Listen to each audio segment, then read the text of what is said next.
নমস্কার বন্ধুরা, তোমরা সবাই কেমন আছো? আশা করি খুবই ভালো আছো। এইখানে বানাচ্ছি আজকে চাউমিন। নাস্তাতে গরম জল বসিয়ে দিয়েছিলাম, দিয়ে দিলাম নুন আর দিয়ে দিচ্ছি একটু রিফাইন তেল। এইখানে দেখুন কতটা চাউমিন ভেঙে রেখেছি, দিয়ে দিচ্ছি। ডেকচিতে এই জন্য ভেঙেছি যে চারিদিকে ছিটা পড়ে না। তো এখানে চাউমিন দেখুন আমার 80% সিদ্ধ হয়ে গেছে। এবার চাউমিনটাকে ছেঁকে নেব। বাস, এগুলো চাউমিনে ভালোভাবে ঠান্ডা জল দিয়ে ধুয়ে নিতে হবে। একটা কড়াই বসিয়ে নিয়েছি, দিয়ে দিচ্ছি রিফাইন তেল, রসুন কুচনো, আদা কুচনো।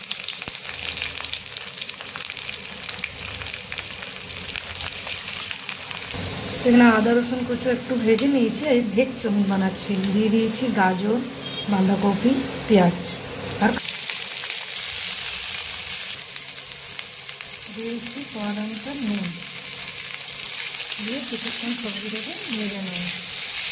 চাউমিনটাতে একটু রিফাইন তেল মাখিয়ে দিচ্ছি, তাতে চাউমিনটা এক দুসরের সাথে চিটকে দেবে না। দিয়ে দিচ্ছি একটু ভিনেগার, দিয়ে দিচ্ছি টমেটো সস। তো এখানে দেখুন সবজি আমার ভাজা হয়ে গেছে। দিয়ে দিচ্ছি একটু সয়া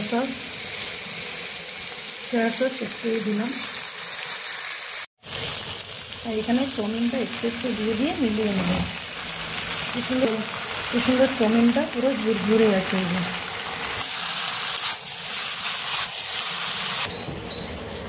দিয়ে দিচ্ছি একটু গোলকি গুঁড়ো উপর থেকে,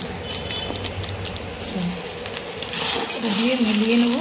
দেখুন কি সুন্দর ভেজ চাউমিন পুরো রেডি।